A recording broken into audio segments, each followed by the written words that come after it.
Voice of Nandyal శ్రీనికి స్వాగతం సుస్వాగతం. ఈ మధ్య విమాన ప్రమాదంలో మరణించిన అజిత్ పవార్ మహారాష్ట్ర డిప్యూటీ సీఎం, అది ప్రమాదం కాదని, అది హత్య అని, ఒక కుట్రపూరితమైన హత్య జరిగిందని అజిత్ పవార్కి దగ్గర బంధువు రోహిత్ పవార్ ఆరోపణ చేశారు. అంటే ఆయన్ని కావాలని చంపించారు, ఈ కుట్ర వెనక తెలుగుదేశం పార్టీ ఉందని, విమానయాన శాఖ మంత్రి శ్రీ రామ్మోహన్ నాయుడు గారు దానికి మంత్రిగా ఉండటం కారణమని, అంటే తెలుగుదేశం పార్టీ ఇతను చంపించే కుట్ర చేసిందని, మరి ఆ పార్టీకి చెందిన వ్యక్తే ఈరోజు ఏవియేషన్ మినిస్టర్గా ఉన్నారని అతని ఆరోపణ. ఆయన చెప్తున్న దాని ప్రకారం ఏంటంటే అది నిజానికి ప్రమాదం కాదు, అది హత్య. విఎస్ఆర్ విమానయాన సంస్థ ఏదైతే ఉందో దాని అధినేత రోజ్ సింగ్, అతనికి ఈ తెలుగుదేశం నాయకులకి చాలా సంబంధ బాంధవ్యాలు ఉన్నాయని, ఈ ప్రమాదం తర్వాత ఎంక్వైరీ జరుగుతున్న సమయంలో విమానయాన శాఖ మంత్రి అతనికి తరచుగా అక్కడికి వెళ్తున్నాడని, అసలు విచారణ జరిగే టైంలో ఇతను ఎందుకు అక్కడికి వెళ్ళాలి అన్నది ఆయన ప్రశ్న. అంతేకాకుండా ఈ విమాన ప్రమాదానికి ముందు 33 కోట్ల రూపాయలు విలువ చేసే విమానానికి 210 కోట్ల రూపాయలతో ఇన్సూరెన్స్ ఎందుకు చేయించారు అంటే, ప్రమాదం జరుగుతుందని ముందే తెలిసి ఆ విమానం ఎలా ప్రమాదంలో పోతుంది కాబట్టి ఆ లాస్ పూరించుకోవడం కోసం, అందులో లాభాలు కూడా పొందడం కోసం 210 కోట్లు పెట్టి ఇన్సూరెన్స్ చేయించారని, అంతేకాకుండా ఆ రోజు అజిత్ పవార్ ప్రయాణం చేస్తున్న విమానంలో ఇంధనం చాలా ఎక్కువ మొత్తంలో తీసుకెళ్లారని, అది క్రాష్ అవుతుంది ముందే తెలుసని, అంటే ఇది కుట్రపూరితంగా జరిగే హత్యని ఆయన ఆరోపిస్తున్నారు. అంతేకాకుండా ఇప్పుడు ఈ విమానయాన శాఖ మంత్రిగా కానీ ఈయన ఉంటే దర్యాప్తు నిష్పక్షపాతంగా జరగదని, అందుకే ఆయన రాజీనామా చేయాలని అతను డిమాండ్ చేస్తున్నారు. అంతేకాకుండా అతను చూపిస్తున్న మరికొన్ని కారణాలు ఏంటంటే, ఆయన చెప్తుంది అసలు విచారణ పూర్తి కాకుండానే బ్లాక్ బాక్స్ పూర్తి కాలిపోయాయి, 2 FBRలు పూర్తి కాలిపోయాయి అని చెప్పేసి వీళ్ళు స్టేట్మెంట్ ఇవ్వడం ఏంటి, విమానయాన సంస్థ స్టేట్మెంట్ ఇవ్వడం ఏంటి, ఆ దర్యాప్తు చేస్తున్న వాళ్ళకి చెప్పాలి, దర్యాప్తు ఇంకా పూర్తి కాలేదు కదా, పూర్తి కాకముందు వీళ్ళు ఎలా స్టేట్మెంట్ ఇస్తారు అంటే వీళ్ళు పక్కదారి పట్టిస్తున్నారు అని పెద్ద ఎత్తున ఆరోపణ చేశారు. దాంతో ఈ దేశంలో సంచలనం రేగుతుంది.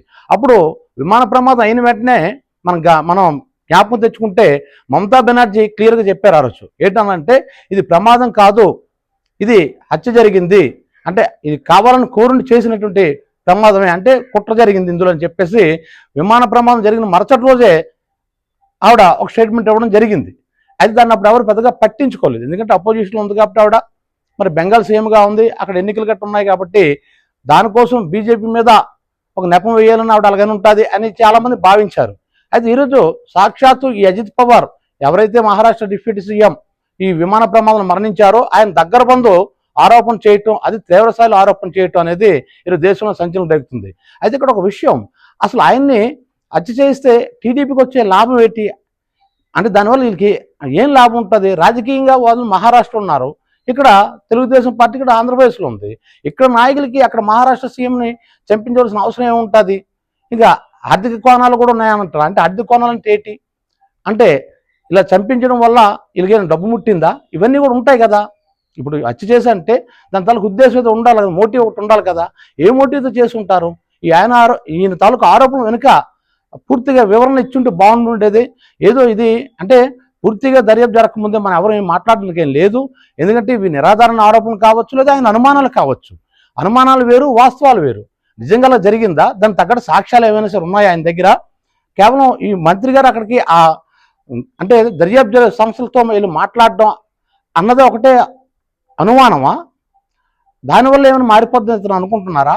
ఇవన్నీ కూడా లేదు, ఇన్సూరెన్స్ చేయించడం వల్ల వచ్చిన అనుమానమా? అంటే 33 కోట్ల రూపాయలకి విలువ చేసేటువంటి ఆ విమానానికి 210 కోట్ల రూపాయలకి ఇన్సూరెన్స్ ముందుకుంటే చేయించారు, ఇదంతా కూడా ప్లాన్డ్గానే చేశారు అన్నది అనుమానంతో చేసిన ఆరోపణల నిజంగా సాక్ష్యాధారాలు ఉన్నాయా?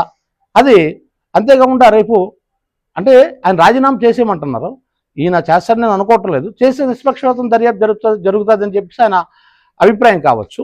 మరి అలాంటప్పుడు కేంద్ర ప్రభుత్వం ఇప్పుడు ఏ నిర్ణయం తీసుకుంటుంది, రాజీనామా చేయమంటుందా ఇన్ని, ఇదంతా కూడా మనం చూడవలసి ఉంది. ఏదైనప్పుడు కూడా ఇంకా మరికొన్ని రోజులు పోతే కానీ పూర్తిగా వివరాలు బయటికి రావు, ఇది నిజంగా ప్రమాదం జరిగిందా లేదా హత్య అనేది. ఎందుకంటే ఆ రోజు అప్పుడు చెప్పే మాటలు ఏంటంటే చాలా పొగమంచు ఉంది కాబట్టి పైలట్ చూడడానికంటే వ్యూబుల్గా లేదు, ఆ వ్యూ సరిగా లేదు, అతను పొరపాటు పడ్డాడు, అందుకే క్రాష్ ల్యాండ్ అయింది అని చెప్పేసి ఆ రోజు అన్నారు. ఈరోజు చూసి ఇటువంటి ఆరోపణలు వస్తుంది.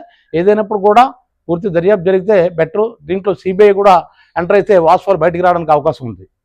ఈ వీడియో మీకు నచ్చినట్లయితే వాయిస్ ఆఫ్ మంజాల్ శ్రేణికి లైక్ చేయండి, షేర్ చేయండి, సబ్స్క్రైబ్ చేయండి.